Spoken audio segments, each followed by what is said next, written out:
What time is it? It is hands up, hands up, hands up. Let's get ready. Let's get started. I hope that you got your tools together. It is now nighttime. We are ready to go to do some math. All right, we've been off for a week. I love me math. You know I do. So now, this time we're going red. You know why? Because red feels good today. I'm all fired up. Fired up means red. We're on Math Minute 60 today. And let me go ahead and pull it down. See how many we can fit on the page? We can get up. Yep, we can get 5 in. Yeah. First thing we got to do today is write 35 hundredths, sorry, 35 hundredths as a decimal. So the first thing we got to do is one of the easiest, most amazing things we do here in our class. We use our tool. So the first thing, this is a division problem, right? 35 divided by 100. That'll give us our decimal. 35 divided by 100 equals 0.35. Gives you the decimal point right there. 0.35. Perfect. And I didn't write on my wall. Good for me. If we want to do this the coronavirus way, do it the long way. Anytime that you are dividing or timesing by 100, all you have to do is count the zeros and move the decimal point. If you have whole numbers, your decimal point is right here. That's just understood. Because since you have no decimals over here, you don't have to worry about it. You have two decimals. You have two zeros. That means you're going to move your decimal point. If you're dividing, you're going to move the decimal point this way. If you're timesing, you're going to move it the other way. So here's your decimal point, and all you're going to do is, I got two zeros, so I go 1, 2. So that would be 0.35. Either way is correct. Either way you can do it. Good enough for me. Good job. Next one. We got to make 3/4 into a percentage. Now it's been a week. I realize when a week goes by, the cap, I'm playing with it again. In the other room it goes. Okay, when we have the system, the first thing we do is we get rid of the fraction and make it a decimal. We do that first. Make it easy. Get our tool out. 3 divided by 4. It becomes 0.75. Again, to make it a percentage, we times that decimal by 100.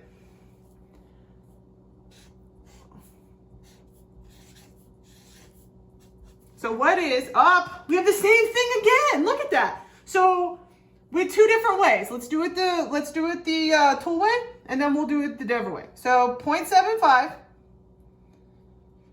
times 100. So what do you get? You get 75%. Now to do it the long corona way, all you have to do is say I have 1 0 and 2 0, which means and this is times. So if I'm gonna times it, if I divide it, I go to the left. If I times it, I'm gonna move the decimal to the right. How many times? Twice. Take the decimal point and you go once, twice, and now you just got your 75%. Who's right? We're right. Going down to the next portion. We have 1/2 equals S over 8. If you have your photo math ready, you can put this equation, because it's an equation, because it has a variable and it has an equal sign. You can put that in your photo math. So you're going to build the first fraction, which is 1/2. Then you're going to put in your equal sign right here. Then you're going to put in your second fraction, which is going to be S over 8. The answer that comes from photo math is 4. So they say S equals 4. But how do we know that's correct? How do we get to that point where we know that's right? Well, all we have to do is figure out how many times did they times this number to get 8? Since this is 2, this is easy. We skip count, especially if the numbers are low. Just skip count. Don't make it hard on yourself. So you have 2, right? But then you have get up to 8, correct? So you just got to count it. Don't put your fingers out yet. Just go 2, 4, 6, 8. So what do you times your numbers by? Well, 4. So this down here is 2 times 4 equals 8. Up here would be 1 times 4 equals 4. Was photo math correct? Photo math was right. Circling the greater number. Oh no. Oh no, children. We are not circling the greater number. We are going to eat the greater number. Ah. He's getting a tongue this time. Ah. Ah. Okay, so which one is Monster gonna eat? Can we do it this way? No, we can't do it this way. We gotta rewrite it. We gotta line up the decimal points. So we're gonna put a decimal point here, a decimal point here. We got 2 zeros on this side. 0, 0, 4, 9. Then we put 0.08. Now we compare it using place value. You compare these two numbers first. They're the same. Move on. We compare these two numbers next. They're the same. Move on. Then we compare the 8 to the 4. Would you rather have $4 or $8? I want $8. So obviously the biggest one is this one. But we gotta get rid of that because here comes our monster. You got a brother.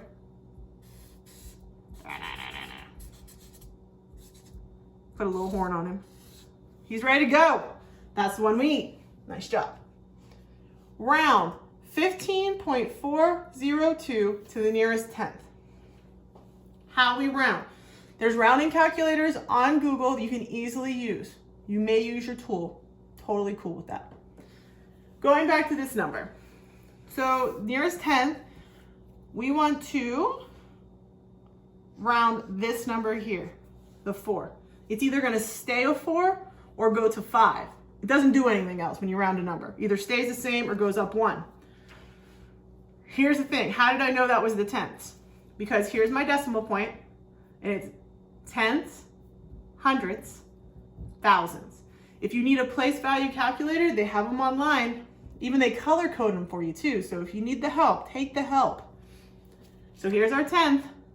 We look to the number beside it. If it's a 5, whoa! Ah! I pointed to the 2, my bad.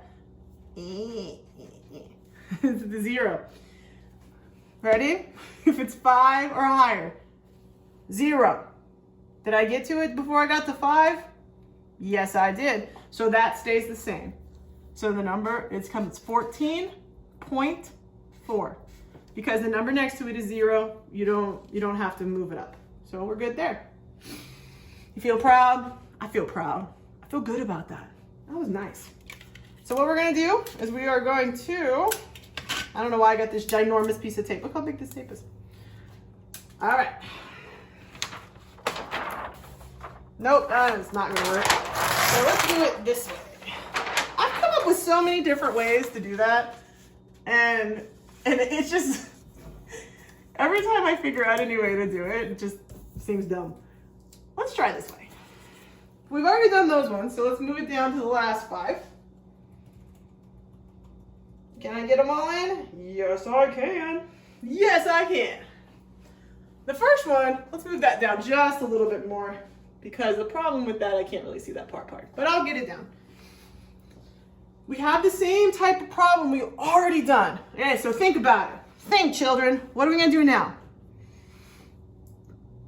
We're gonna put it in photo math. All right, so we're gonna put that in photo math. Set up our problems. Set up your first fraction as 1/3. Then you move it over, put your equal sign. Then you do t over 60. So photomath tells me t equals 20. But we got to check it Corona. We got to do it the Corona style. So we have 20. But how do I do it long ways? Because this number is a lot bigger than that other number. Because that number was a lot bigger than the other number, skip counting is not going to help us on this one. So let me cheat. If we times the number going this way, what can we do the other way? Divide. Yes, we can. Whoever said that, good job. We can divide. So you just take this number divided by that number, and that'll give you how many times you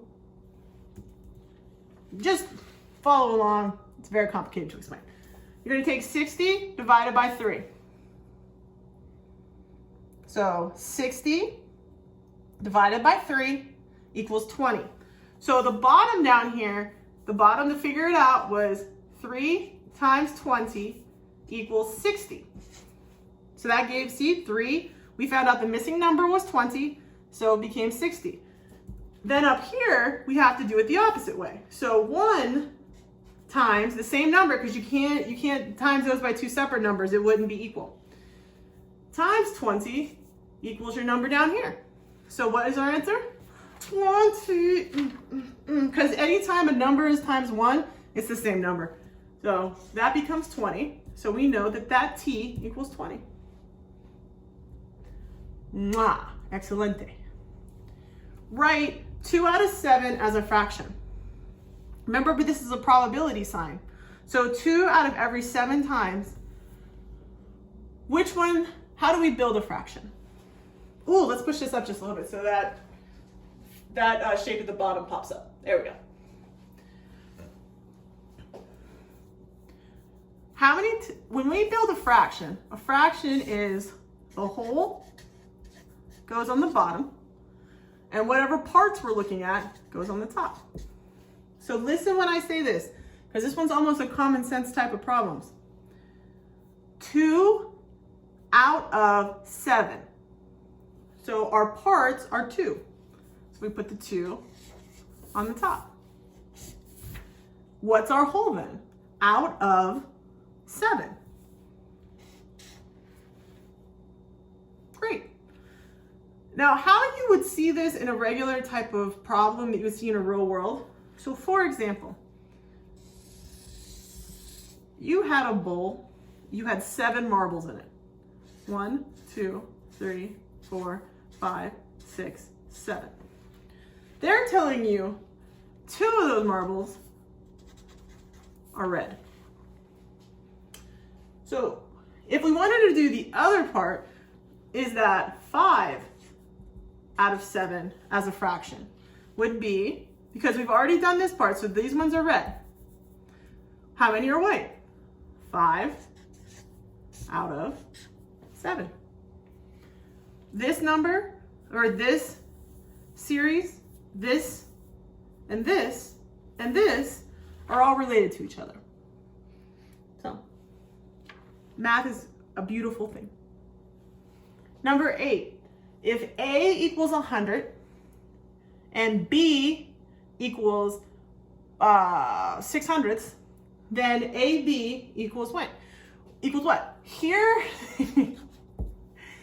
from last week, hopefully you guys didn't forget everything before last week. AB, anytime you have 2 variables together, that's times. That means times. Say it to me. Say it loud and proud. If 2 of these variables are stuck together, it is times. They're saying that A is 100 times B, which is 0.06, equals. Now up top, we talked about moving decimal points. Can I do that there too? Can I do it there? Yes, I can. But let's do it with our tools first, and then we'll do it the Corona way. So 100 times 0.06 equals 6. Now let's do it the coronavirus way. How many zeros do I have on my 100? I have 1, 2. I'm timesing, so if I'm timesing, I'm moving the decimal point that way. If I was dividing, I'd go the other way. I would take that decimal point and I'd move once, twice, and it becomes 6 anyway. That's how we know we are correct. Enough! Number 9. Number 9, children. They're trying to trick you. They're trying to trick you. I'm going to read you this problem. I want you to listen hard so you can see how they're trying to trick you. Trying to trick you. You have 0 of something, and you divide that 0 by 38 people. Do I need any of my tools or any of my smarts up here to figure that one out? I have nothing. 0. Nada. And I divide that by 38 people. How much does those people have? 0. If you ever see this again, just remember, 0 divided by 38 people is 0. There you go. Name the shape. You know it can't be a square because its sides are not all equal. You know it can't be a triangle because there's not 3 sides. You know it can't be a rectangle because these are not 90-degree angles. So what is that shape called? Anybody got it? It is called a... What do you think? How would you figure this out? What if you didn't know what that was? How do you figure it out?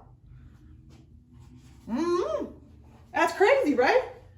If you're trying to do this, this is one of those problems. You either know or you don't.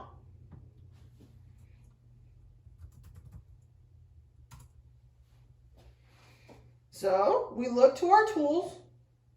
We take the tools and we find it. So we look down and see if we can find it as we go through these. There it is right there. Look.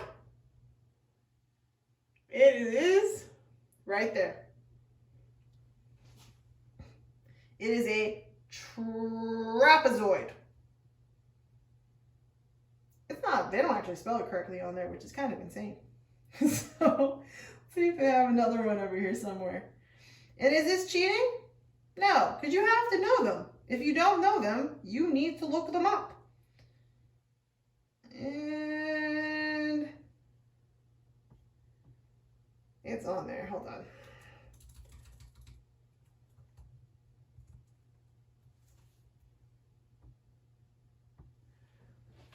All right. If you look, I'll take this down just for a minute and make my life more difficult. When you're looking at this, here is your shape right here. These are types of trapezoids.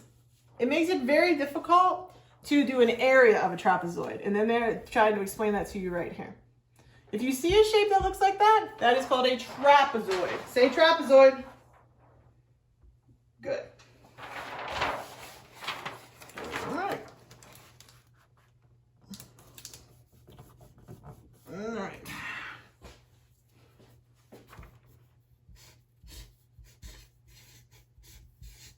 Now, how do you spell that? Wonder who I can ask. Alexa, how do you spell trapezoid? I'd hate to spell it wrong. Trapezoid is spelled T-R-A-P-E-Z-O-I-D.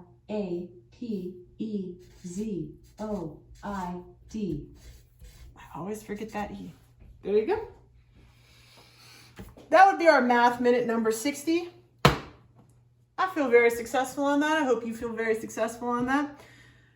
We will be doing a second one tonight. I will put these up tonight, but I don't want you to watch them in a row. So watch one on Tuesday, watch the second one on Wednesday. I'll have 2 more, one for Thursday and one for Friday this week. I will have those up on Wednesday night because I'm trying to spread them out a little bit for you. That's why your English second article is going to go up on Wednesday as well. All right, guys, nice work. It's nice to be back. It's nice to do some midnight math. And have a great day. Peace. Stay healthy. Stay safe.